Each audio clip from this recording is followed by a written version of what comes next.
السلام علیکم، ایک نئی ویڈیو کے ساتھ میں آپ کے روبرو ہوں۔ حکیم مومن خان مومن کا ایک شعر ہے، تم میرے پاس ہوتے ہو گویا جب کوئی دوسرا نہیں ہوتا۔ آپ نے اس کی بہت ساری تشریح دیکھی ہوگی، پڑھی ہوگی، سنی ہوگی، اس کے بارے میں بہت کچھ جانا ہوگا۔ چلیے آج میں بھی اس کی ایک تشریح کر کے بتاتا ہوں کہ یہ کیا ہے۔ یہ تشریح کی ہے معروف شاعر جناب افتخار راغب صاحب نے۔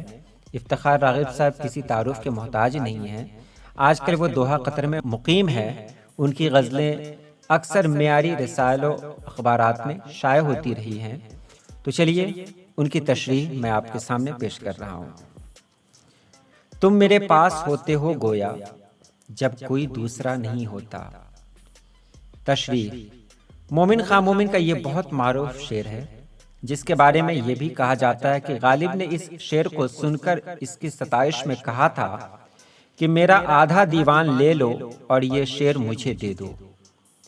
اس قول میں کتنی سچائی ہے، یہ تحقیق کا موضوع ہے۔ بات غلط بھی ہو تو بھی جس نے یہ بات اڑائی ہوگی اس کے ذہن میں یہ شعر بہت بڑا شعر ہوگا۔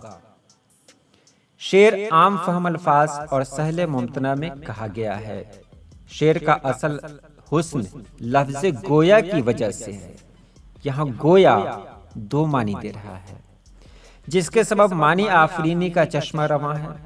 لغات میں جس کے اہم معنوں میں ایک بولنے والا، خوش گفتار، نمبر 2 میں ہے مانند یا مثل، نمبر 3 میں ہے تسلیم کیا جانا، نمبر 4 میں ہے فرض کیا جانا، اور نمبر 5 میں ہے حیوان ناطق وغیرہ۔ دیکھیے ایک لفظ ہے اور کتنا معنی ہے اس کا۔ شعر کے دو مفہوم بہت واضح ہیں۔ پہلا یہ کہ اے محبوب تم میرے پاس اس وقت گویا ہوتے ہو، یعنی بولتے ہو یا اپنی خوش گفتاری کا جوہر دکھاتے ہو، جب کوئی بھی دوسرا یعنی ہم دونوں کے علاوہ تیسرا موجود نہیں ہوتا۔ گویا شاعر نے یہاں دوسرا کہہ کر تیسرا مراد لیا ہے۔ تم میرے پاس ہوتے ہو گویا جب کوئی دوسرا نہیں ہوتا، یعنی اے میرے محبوب تم میرے پاس تب بولتے ہو جب میرے اور تمہارے علاوہ یہاں پر کوئی دوسرا نہیں ہوتا ہے۔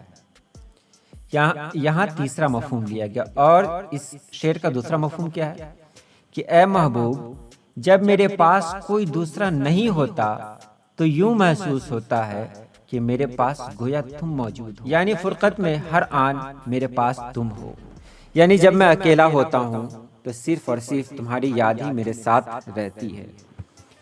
تو یہ بہت اچھی تشریح رہی۔ انشاءاللہ بہت جلد پھر ایک نئی ویڈیو کے ساتھ میں آپ کے روبرو آؤں گا۔ تب تک کے لیے اجازت دیں۔ اللہ پاک آپ کو خوش رکھے، آباد رکھے۔ اللہ حافظ۔